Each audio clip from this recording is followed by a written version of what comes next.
ভ্যানে চেপে এক হাতে ধানের শীষ আর অন্য হাত নেড়ে উপস্থিত জনতার উদ্দেশ্যে অভিবাদন জানাচ্ছে এক ছোট্ট শিশু। তার চোখে সানগ্লাস, পরনে গোলাপি শাড়ি আর মাথায় ওড়না। চুল বাঁধার ধরনও হুবহু এমন যে কেউ দেখলেই বলতে বাধ্য হবে, আরে এ তো বিএনপির চেয়ারপারসন বেগম খালেদা জিয়া। মাদারীপুরের শিবচরের রাস্তায় দেখা মিলল এমনই ব্যতিক্রমী এক দৃশ্য।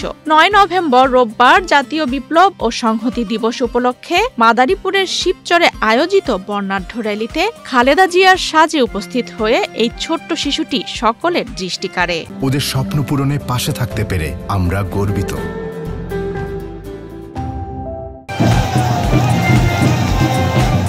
বেগম জিয়ার মতো সাজে র্যালিতে অংশ নেওয়া এই ছোট্ট শিশুর নাম ফাতেমা আক্তার, বয়স মাত্র ৬ বছর। সে শিবচর পৌরসভার ৪ নং ওয়ার্ড বিএনপির কর্মী কুদ্দুস মাতব্বরের মেয়ে এবং উমেদপুর ইউনিয়ন মৎস্যজীবী দলের আহ্বায়ক সেলিম খানের ভাগ্নি। মামার সঙ্গে র্যালিতে অংশ নেওয়া ফাতেমা আক্তার উপস্থিত সকলকেই মুগ্ধ করেছে। তার খালেদা জিয়ার মতো সাজ আর ধানের শীষ হাতে অভিবাদন উপস্থিত জনতার মনে গভীর ছাপ ফেলেছে।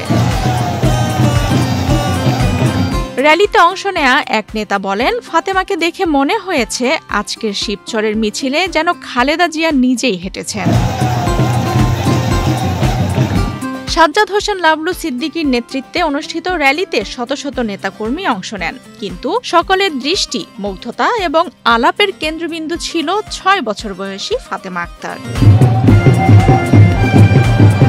আফসানা রিপা, বাংলাদেশ প্রতিদিন।